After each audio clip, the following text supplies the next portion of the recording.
Breaking down every game, every day in Major League Baseball. This is the Baseball Betting Show. Here is your host, Greg Peterson. A warm lovely hello. Welcome to lovely Las Vegas for the Baseball Betting Show with myself, Greg Peterson, now part of the VSiN Family Podcast, a podcast that today is presented by both Vote Yes on Prop 27 and DraftKings Prop 27. Getting Californians online and able to bet online, much like over half the country is able to. No reason why cities like Boston, New York, you're able to go down the list. Obviously, lovely Las Vegas, you're able to bet online in these cities. Meanwhile, all of California, they're stuck with the shady bookies. They're stuck out there in the cold. Prop 27 helps out with that. And helping me out on the podcast today, we've got Chris Cichon. He does great work over at Monumental Sports Network, taking a look at the great game of baseball and does a great job handicapping a little bit of everything. We're going to be taking a little bit of a look forward to the NLCS. We're also going to be diving into who's going to be matching up a little bit better in terms of the Guardians or the New York Yankees in terms of the AL Championship Series, because we recorded it before Yankees versus Guardians went final, and then in the final segment, going to give you guys picks and analysis on the lone game on the betting board for today as we touch them all. If you've got a question, comment, segment idea, what have you for this podcast, you've got one or two ways to be able to throw those in. First one is my Twitter timeline at @unit_D1. Keep in mind, letters EM. Naming does not matter, so as per usual, please do send these into the timeline. The other way, that is find an Apple Podcast review. If you rate this podcast 5 stars, it is very much appreciated. From there, you're able to fire in whatever you'd like to hear on this podcast via that 5-star review. Did not really get in any Twitter questions today, but we had a very fascinating game 4 of the ALDS, and one that is going to be leading to a Game 5. So let's recap it and take a look at what we're all getting this postseason. Games from yesterday is Greg buzzing about. Here is the rowdy recap. Yankees get the job done against the Cleveland Guardians by a count of 4-2, as for the New York Yankees, Garrett Cole was very brilliant in this game, giving up 2 runs in 7 innings. He did allow a home run a little bit earlier in the game to Josh Naylor, and all of Twitter got into a tizzy after Josh Naylor was rocking him like a little bit of a baby. And then from there, you did have the New York Yankees bullpen being able to pick up Cole from there. Clay Holmes, a scoreless saying, and then Wandy Peralta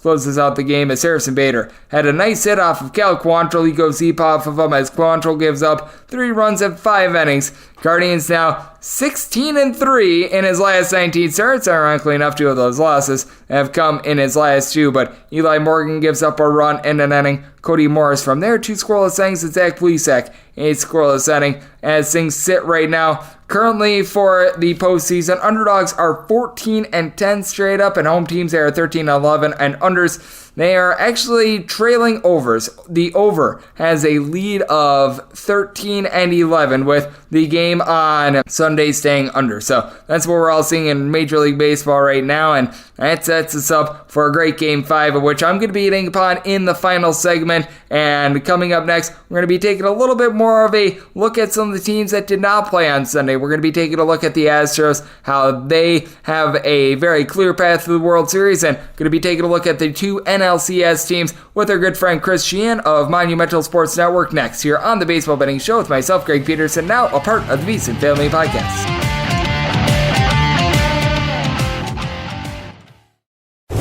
Breaking down every game, every day in Major League Baseball. This is the Baseball Betting Show. Here is your host, Greg Peterson. And we're back here in lovely Las Vegas for the Baseball Betting Show with myself, Greg Peterson, now a part of the VSiN Family Podcast, and it is always great to be joined by this guest as Chris Cichon does absolutely amazing work over there at Monumental Sports Network. He has the show by the book. That is Monday through Friday. He does absolutely amazing work over there, as I know that Meg McDonald is his co-host, and they do a great job taking a look at a little bit of everything. I know that Chris has been finding some success when it comes to college football and the NFL. He's been doing a great job all year long, taking a look at the great game that we love of baseball as well. And to be able to follow him on Twitter as at The Big Cheese Show. That is The Big, and then you've got CHEE in the middle of that, and then the word show. And Chris, it is always great to have you aboard. Thank you. Greg, great to be on, my man. Thank you so much for the kind words. And yes, it's a great time of year to be in a sports book as well, too. Just the buzz with football and baseball happening right now. And then, yeah, Capital One Arena with the Capital season underway and the Washington Wizards set to tip off here with the NBA season coming up. So, yeah, we talk about this time of year in March Madness, the two best times of year in sports, in my opinion. It is a great time of year. I completely agree with you there. And it's a great time in baseball as well because unlike so many of these other playoffs, when it comes to baseball, it can get very unpredictable with these series. Any team can win on any given day, and I don't know about you, but I certainly did not have the Phillies and the Padres in the National League Championship Series, and I think that we're setting up for a great matchup. I did feel like if either of these teams made it through the wild card round, they honestly had a little bit of a chance to be able to make some noise in their respective series. I was looking at it more game by game, perhaps push it to 5, maybe not get quite this far, but I do think that overall, both of these teams, they've got certain strengths and weaknesses, and I think the question is, which team has the better front-end starting pitching? Because that is really what has anchored both of these teams in this postseason run. Oh, you got that absolutely right there, Greg. But also the bullpen, too, for this Padres team, outstanding when it came to their series against the Dodgers here. What was it? Steven Wilson, who gave up the first run of that NLDS right after he relieved Joe Musgrove. Musgrove he gave up a couple runs to the Dodgers, but let's face it, the Dodgers lineup absolutely potent. But whether it's throwing his sinker, cutter, curveball, change, fastball, really impressed with what Musgrove's been able to do this postseason and not using the Neosporin as Buck Showalter may have thought or whatever was on that year there. But yeah, it's just really a Padres team, Greg, that I am totally buying into now. And I was telling my wife this. Think about Saturday, the behemoths of baseball, the Dodgers and the Braves. I know the Astros are in that conversation too. Both eliminated on the same day. I mean, I think that's pretty cool. And it was done with a Padres team with guys like Jake Cronenworth. He flashes his glove. And I was listening to him post-game talking about his at-bat against Vesia. And he just said, I'm trying to put bat to barrel. I'm trying to get my guys in there. It wasn't trying to swing for the fences there, but we know that they're capable of doing that as well. So I'm looking at like a Game 3 matchup with Manny Machado going up against Ranger Suarez potentially. As Machado, I did a home run prop against Clayton Kershaw just because I knew Machado has such success when it comes to lefties, top 50 hard hit percentage against lefties, top 5 as far as homers that were hit against left-handed pitching here. But it's not even just Machado, it's Profar, 400 OBP this postseason. Only 4 strikeouts. Grisham, 519 OBP, 3 homers. Nola, 440 OBP. I enjoyed reading a piece a couple of weeks ago in The Athletic.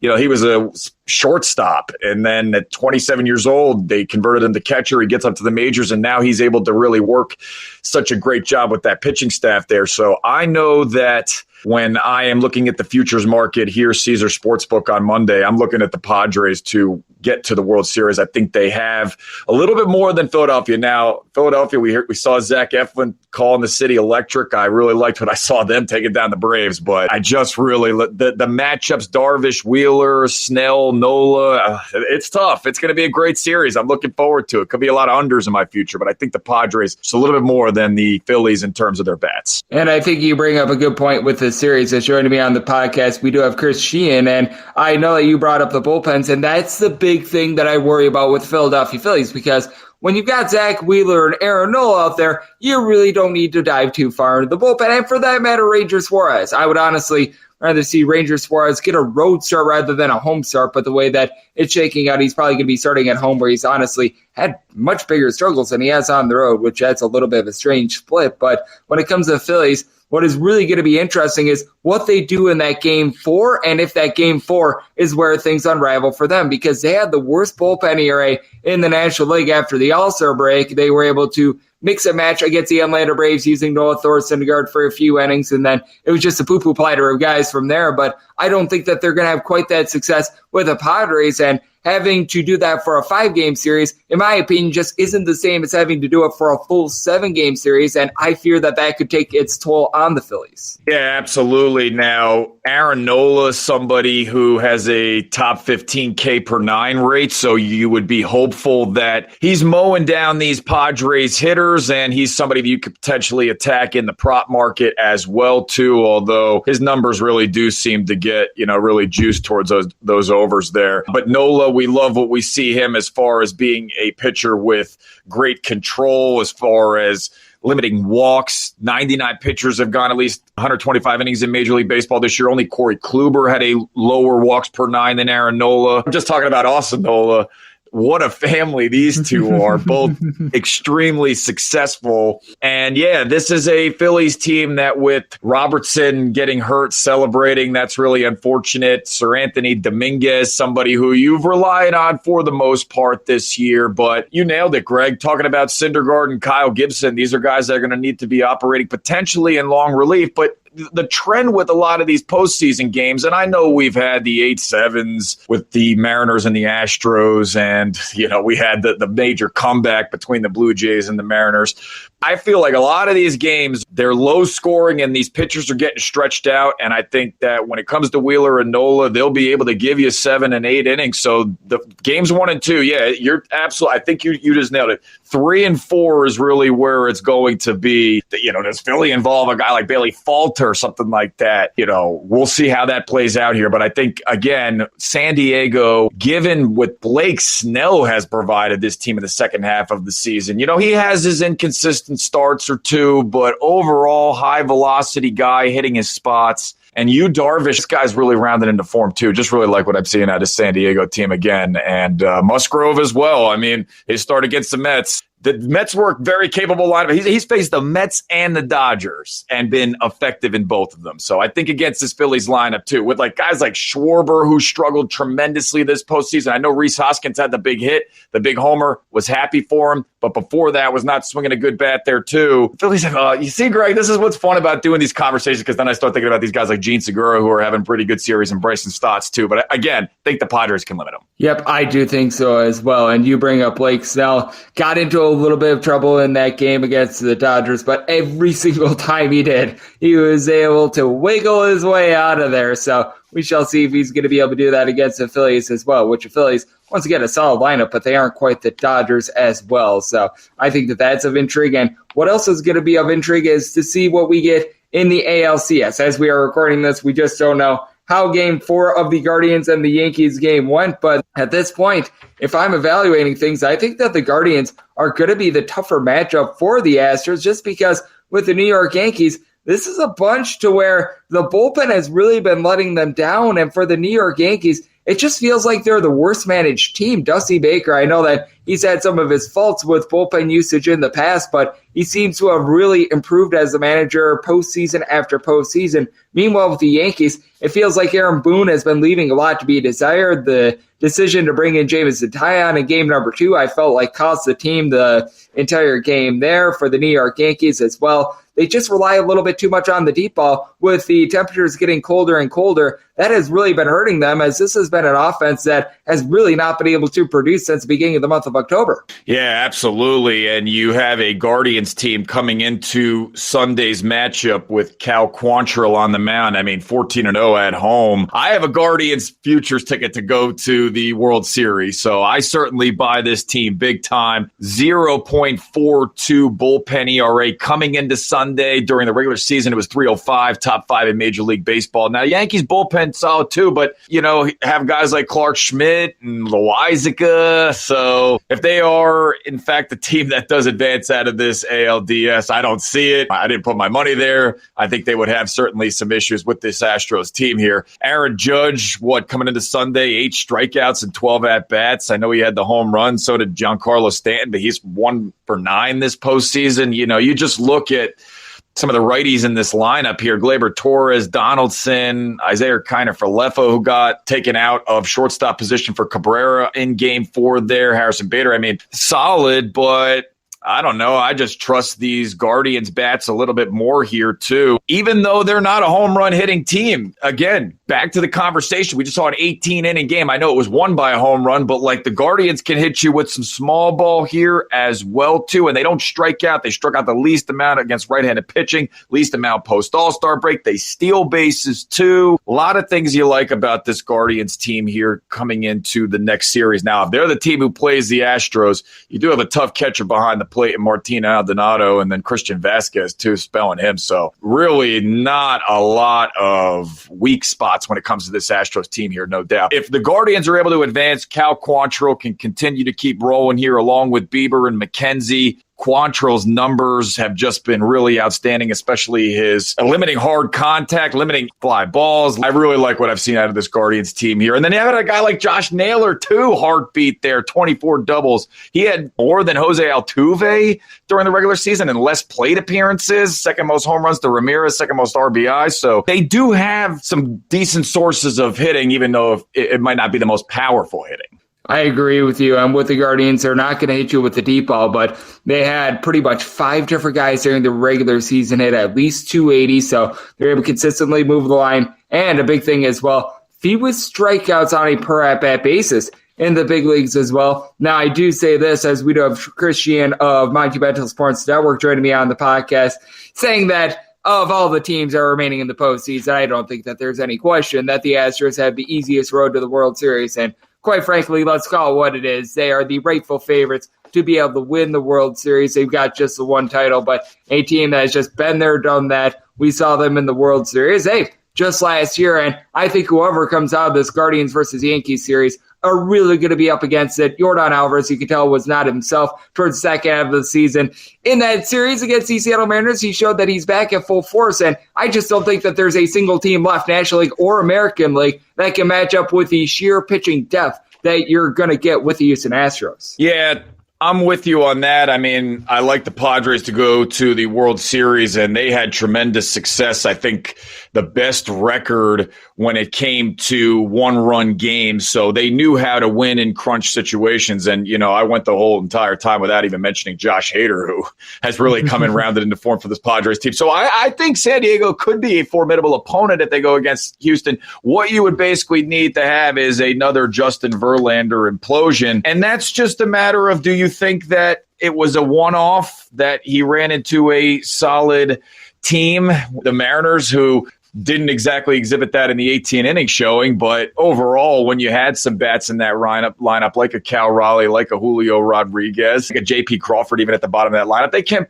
potentially produce. But anyway, do I think anybody really can go up against them? It's tough because Framber Valdez gives you a quality start every single time he's out. Verlander's numbers, if you look still, the peripheral numbers, the hard contact percentage, the K percent, that's all still good. So that leads me to believe that maybe it was just I'm back in the postseason. I'm amped up. Mariners got a hold of some of my pitches. I didn't see every single one. Meg and I were on the air during it, but I kind of just assumed that watching it from the corner of my eye that game and then rewatching it on YouTube. But like when I look at this Astros team here, even guys like Luis Garcia solid and just such spin rate and the movement that they have on their pitches. Bullpen as a whole, if you can go 18 innings and not give up any runs, you're doing something right. And then Alex Bregman, what did he just tie Justin Turner's third base postseason record for home runs? So he's coming about, your dong, as we call him, swinging a hot bat. Pena making these Astros fans not really reminisce about Carlos Correa too much. It's hard to compete with this Astros team. And I mentioned the dual catchers. I love what they had going on. Maldonado's a guy who can really have some pop sometimes too, and even though he doesn't always bring the average. Oh, I didn't even mention Kyle Tucker too.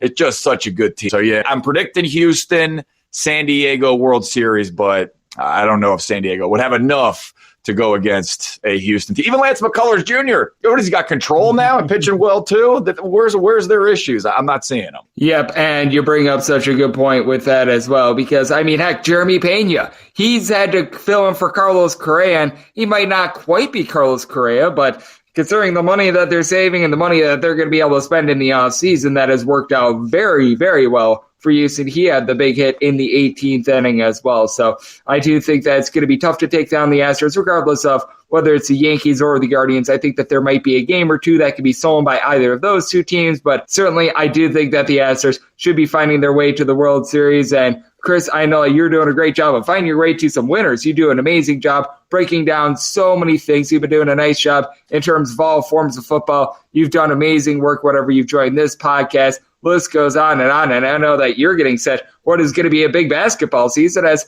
I know that you do your shows, ironically enough, from the home of the Washington Wizards. So love the good people at home. Now they're able to follow you on social media and everything that you got going on in general. Absolutely. Thanks so much, Greg. Yep. At Monumental Sports is where you can watch our show by the book, 5 p.m., 6:30 p.m. Eastern time. Come on down to Caesar Sportsbook in Washington, D.C. You'll see Meg McDonald and I doing our show live there. And Greg, you're a huge college hoops guy. We got Georgetown Hoyas action coming soon, too. 2 Capital One Arena. Maybe they can do a little bit better than their performance last year, which was lackluster to say the least, but never the case joining your podcast, Greg. Absolutely love talking baseball with you, bro. Thanks for having me.